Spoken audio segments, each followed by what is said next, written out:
మీరు రాజీవ్ యువ వికాస్ పథకానికి అప్లై చేసుకున్నారా? ఏంది సర్వర్ బిజీ అన్నదని చేసుకోలేదా? ఇప్పటికే ఒకసారి డేట్ పొడిగించిండ్రు, మరి రెండోసారి కూడా పొడిగించిండ్రు. ఏప్రిల్ 24వ తేదీ దాకా అప్లై చేసుకోవచ్చట.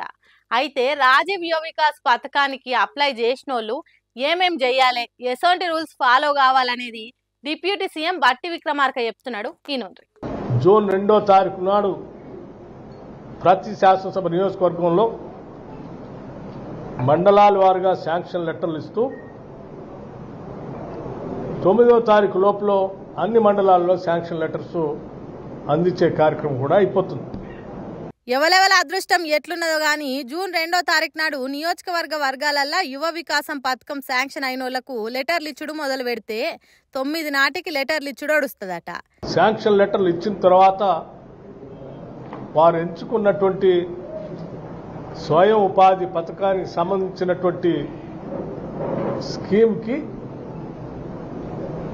ఒక కనీసం 3 రోజులు తగ్గకుండా వారం రోజులు ఉండేటట్టుగా ఒక ట్రైనింగ్ ఓరియంటేషన్ ప్రోగ్రాం కూడా వాళ్ళకి ఇచ్చి వాళ్ళు ఎంచుకున్న పథకాన్ని గ్రౌండింగ్ చేసేటువంటి వ్యవస్థని కూడా రాష్ట్ర ప్రభుత్వం ఇప్పటికే ఒక యాక్షన్ ప్లాన్ తయారు చేసి పెట్టింది.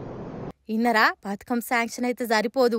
యువ వికాసం పథకంలో ఎవలెవలు ఏ ఏ పనులు చేసుకొని బతుకుతామని అప్లై చేసిండ్రో ఆ పనులను ఎట్లా చేయాలనో ట్రైనింగ్ ఇస్తారట.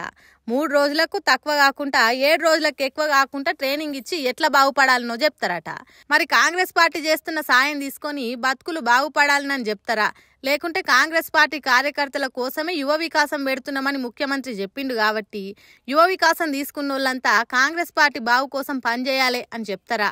వాళ్ళకే ఎరక గాని 3 నుంచి 7 రోజుల ట్రైనింగ్ కు మాత్రం ఖచ్చితంగా హాజరు కావాలన్నట. అంటే హెలికాప్టర్ ఎక్కి మంత్రులు తిరుగుతున్నారు కదా, హాగో దాని మీద కాంగ్రెస్ పార్టీలా కస్సు బుస్సులు నడుస్తున్నాయట. రేవంత్ రెడ్డి సీఎం సీట్ ఎక్కినాక వృధా ఖర్చులు తక్కువ చేసుకొని జనానికి ఎక్కువ సేవ చేస్తాం అన్నట్టు మాట్లాడిండు కదా.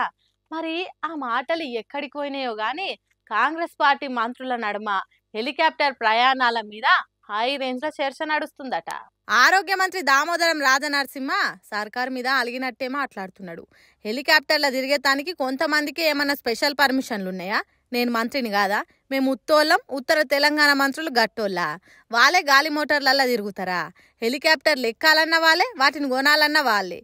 ఏంది తేడా?